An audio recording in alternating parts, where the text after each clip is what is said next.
Greetings, ladies and gentlemen, and welcome back to another video.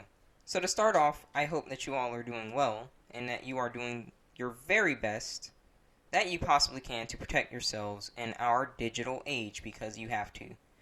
What I really want to get into today is online privacy and how it's degrading, in my eyes. Now that everything's really just out in the open, aka with social media, everyone's putting everything that they do, I mean everything, out there. It's always about them, whether it's marriage, the announcement of children, career pursuits, etc. I mean, it's just they're rejoicing in their boastings. It's like, oh, it's all about me, it's all about me, it's all about me. That's all you hear on social media these days.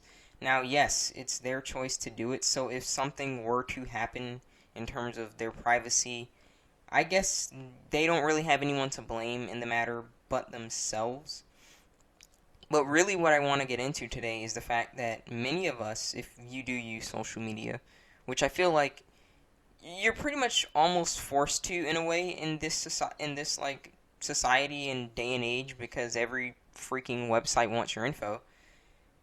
We're not really getting a choice in the matter anymore, which is really what I want to get into in this video.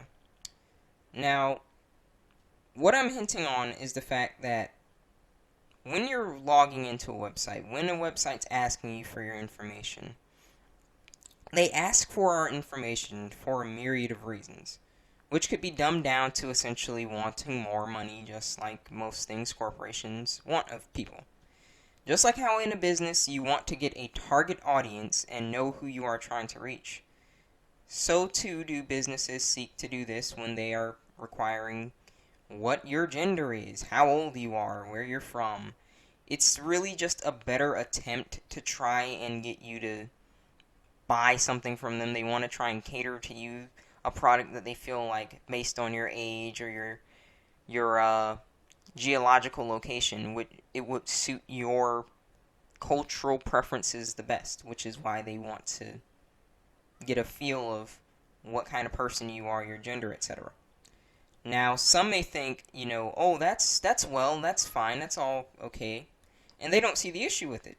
But as I said in a previous video that I will likely post the link to right then and there, what do you think happens with all of that information once they get a hold of it?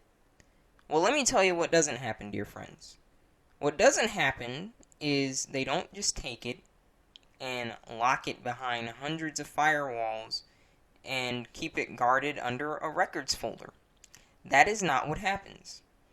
To whom you may ask, what does happen? Which I would reply, well, they sell it, of course. These corporations are very, very close to each other, at least in the realm of making money. They may be competitors to each other, but they're pretty close when it's about making money. So after they get a hold of your information, they sell it to other corporations who are interested in the same thing they're interested in. Who you are, where you're from, how old you are, what gender you are, so that they can better try and sell you something. Now, some still may not be sold on this yet, because they're like, oh, but it's just going to companies, so I don't see the issue. Well, let me tell you the issue, buddy. Despite the fact that these corporations are putting, us second, even though we're the ones giving them their money, because, all they care about is money. People are second, money is first, but it's us who gives them the money, so that's just something beyond me. The fact of the matter is, there are plenty of companies out there that are scammers. They're not really companies that are actually selling legitimate services or goods. They are just organized scammers that can easily have their own company title and logo and slogan and everything. So, what do you think happens when they sell this info that they got from you to other companies at random? What if a scammer company gets a hold of your info? How would you feel then? I mean, let me just elaborate on some of the things that can happen. Identity theft. People can burglarize you. They'll have your address and stuff. zip code, credit fraud.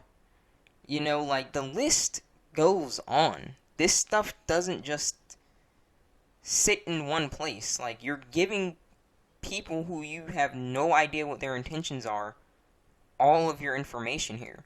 And then companies go and sell that to who knows. So they could easily have all this stuff. How many websites do you know that ask for your address? How many websites do you know that ask for your zip code, your state? There's so many that do that. You are literally giving a bullseye description of where you are in the world, what your occupation is, if you're a woman or a man, you're telling them all of this. And this is just going out there for many people to have a hold of. Now, certain people, such as Mark Zuckerberg, when called out for selling people's Facebook info, he essentially said this, and it's not a direct quote, but he essentially just said this, if you don't have anything to hide, then there isn't a problem. Now, a corporate shill, yeah, I called him a shill, he is. Any rich guy, once you make a certain money, you just become an outright sellout and a shill, so that's what he is. And I don't feel bad if any Facebook Mark fanboys are on this video hating. A corporate shill like him is literally just a hypocrite in what he has just said, because it's literally an oxymoron. Let me tell you something right now, guys. Everyone on this planet has something to hide for safety reasons or personal reasons. No one is just going to tell anyone, what their credit card number is. No one's going to tell what their social security number or their ID number or their birth certificate or anything for that matter. No one's just going to put all of this information out there like that. You'd literally get robbed in a heartbeat. You get robbed and announce your credit card number in a group of people. You better believe someone will probably try and write that down and see if they can really do something with that. So an idiotic claim like that just really doesn't have any backing to it, and I'll tell you what, it's 9 times out of 10 some canned response, because they know that they're doing something that the public really doesn't like and they don't agree with, and they know it's bullcrap, so they got to give that canned response that businesses usually give when called out for trying people. So normally, I'd usually leave my argument there, but due to this being such a really important issue, online privacy, I really want to give you guys a few hints as to ways that you can better protect yourself in this day and age. Now, I'm not telling you to do everything that I'm going to mention here 24/7. There are some sites that are actually, I'd say, mediocre, trustworthy, to the extent that you better put in your information, otherwise you could get yourself in a lot of trouble.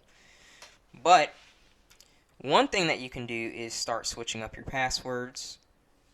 Seriously, I'm talking whether it's putting in another number or capitalizing a letter that you didn't capitalize normally, and adding that into notes so that you remember, and you can just copy that and then put that into whatever website is. Making notes of which website password is what and whatnot, whether that's on your phone or your tablet or your PC. I'd also say, if you really do need to use these sites, like I said, really secure, not really secure, because no site's truly 100% secure, but safer sites, and they really want your information, and you have to use the services, and they've got you with the little BS locked, or oh, you want this? You have to sign up. What I would suggest is creating aliases, maybe your name's Kevin. You can change it to, Neckvin or something. I don't know. I'm just saying. Some kind of alias.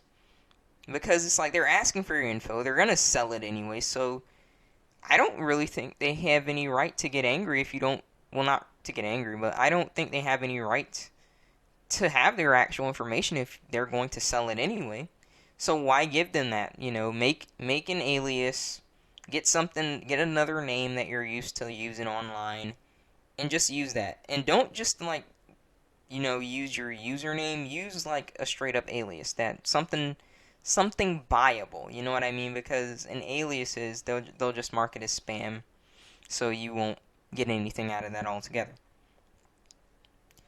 Now, I just want to let you all know that since YouTube censors content in videos like this, if you really want to see these videos, please do feel free to subscribe and hit that bell. That is the only way to stay up to date with the latest uploads, because YouTube's a very degrading platform, and I'm here to expose that, as well as expose BS like this online privacy issue that people are not talking about for some reason.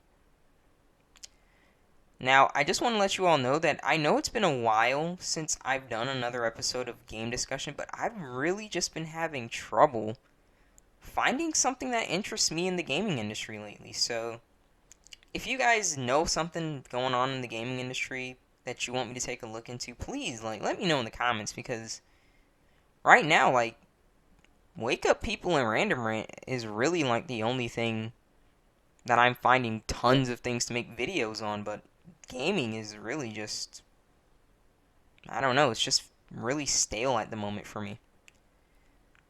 So I hope you guys enjoyed. I hope you guys take what I said into consideration and apply that. Really, guys, online privacy is nothing to play with, so do take what I said seriously and protect yourself out there. As always, rate the video what you think it deserves. Tell me what you would like to see in the future in the comments below. Feel free to check out Amino Apps. It's linked in the comments. And I will see all of you in the next video. Take care and wake up.